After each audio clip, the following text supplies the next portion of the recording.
شل کاله د خلکو په ذهنونو باندې کار شوی. نو شل کاله دا خواري غواړي چې دا خلک بیرته دین طرف ته، اسلام طرف ته، معنویت او روحانیت طرف ته متوجه شي. الحمدلله والصلاة والسلام علی رسول الله، اما بعد، بسم الله الرحمن الرحیم. عزتمندو، دا یو خبره به تاسو ډیره د خلکو نه اورېدلې وي چې کله چاته ووایي چې بېدیني ډېرېږي، فحاشي ډېرېږي، دا قوم، دا ولس دا د بېدینۍ طرف ته روان دی، څه علاج وکړو؟ نو اکثر خلک هغه تا ته به دا ووایي چې شل کاله د خلکو په ذهنونو باندې کار شوی. نو شل کاله دا خواري غواړي چې دا خلک بیرته دین طرف ته، اسلام طرف ته، معنویت او روحانیت طرف ته متوجه شي. خبره دا ده چې شل کاله چې په دې خلکو خواري شوی، تاسو ته پته شته څنګه خواري شوی؟ شل کاله په دې خلکو داسې خواري شوی، باطل پرستو خلکو د باطل دپاره، د بېدینۍ دپاره د 80 نه زیات تلویزیون سټیشن یې جوړ کړي وي.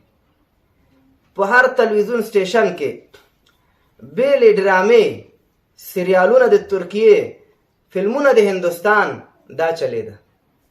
یوازې په دې نه، هر یو فلم د ژباړلو دپاره ژباړونکي هغوی ګمارلي وو، هغې ته تنخواه ورکوو چې ته د هندوستان فلم اردو کې دی، زما ځوان په دې نه پوهېږي، هغه صحیح بېدیني کیچ کولی نه شي، ته دا د عاشقۍ خبرې، دا د فحاشي خبرې، دا د بېدینۍ خبرې دا پښتو ته وژباړه. دغه بېدینۍ دپاره چې شل کاله خواري شوی، داسې خواري نه دی شوی.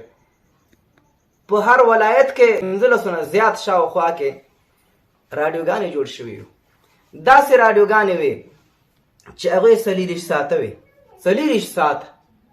د شپې 12 بجې چې به څوک پورته شو، نو هلته به راډیو چالان وه، چا به ورته ټلیفون کړی و، څوک به د یو ځای نه چېرته به ورسره ښځه غږېده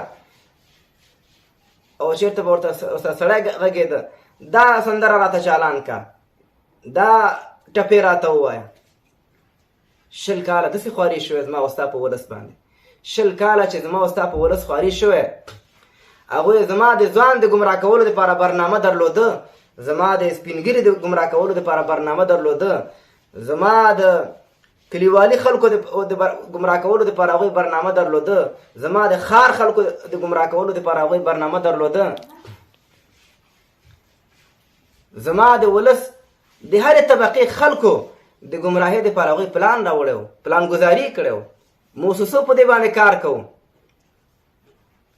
تر دې چې زما د ماشوم د ګمراه کولو دپاره هغوی د کارټون پلان راوړی و چې ماشوم نور په څه باندې نه ګمراه کېږي، هغوی ته کارټونان راوړو چې په دې باندې مشغوله کړو، چېرته دی تعلیم ونه کړي، چېرته د فکر جوړ نه شي. دارنګې اروپایي ملکونو نه، کاناډا نه، امریکا نه، هلته نه ناولونه، د عاشقۍ ناولونه دا راوړل شوي وو، هغه بیا ژباړل شوي وو، هغه بیا د مختلفو د راډیوګانو د لارې هغه ولس ته خپرېده چې زما ځوان، زما پیغله څنګه د عاشقۍ داستانونه او قصې واوري، چې آینده کې دیم بیا دغسې حالاتو سره مخ شي، دیم بیا دا کارونه مخکې بوځي. عزتمندو، شل کاله چې خواري شوی، هغه خواري شوی. خواري څه ته وایي؟ چې انسان ځان خوار کړي په هغې کې. موږ خو چاغېږو، موږ خو خوارېږو نه. موږ چې دا خبره کوو چې شل کاله په دې ولس خواري شوی، شل کاله نوره خواري غواړي چې دا به سم کړو، نو دا به په دې سمېږي چې خلک د خوندونو، د لذتونو، د مزو، د چرچو، د بنډارونو پسې ګرځي، وایي چې شل کاله په دې خواري شوی، نو شل کاله نوره خواري غواړي. نو موږ خو د حق دین دپاره چې حق دین دی، حق نظام دی، موږ خو د دې دپاره موږ خواري نه کوو. موږ خو یوازې خوندونو ته خواري کوو، موږ خو لذتونو ته خواري کوو. نو عزتمندو، علما او د حکومت مسؤلین، موږ او تاسو ډېر غټ مسؤلیت سره مخ شوي.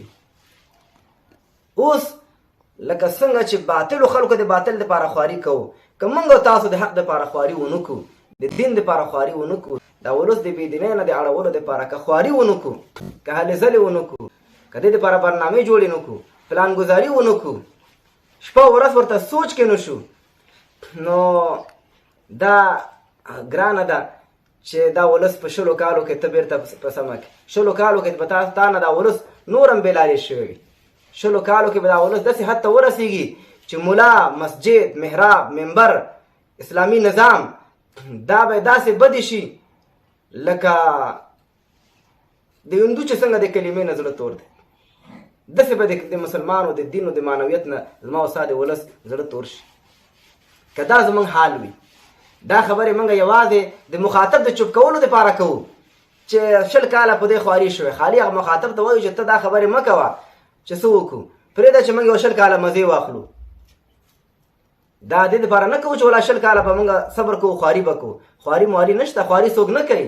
20 کاله به موږ مزې کوو او ولس به رانه همداسې پردی کېږي، همداسې به پردی کېږي او 20 کاله بعد به بیا داسې انجام سره مخ یو، ډېرې غټې تباهۍ سره به مخ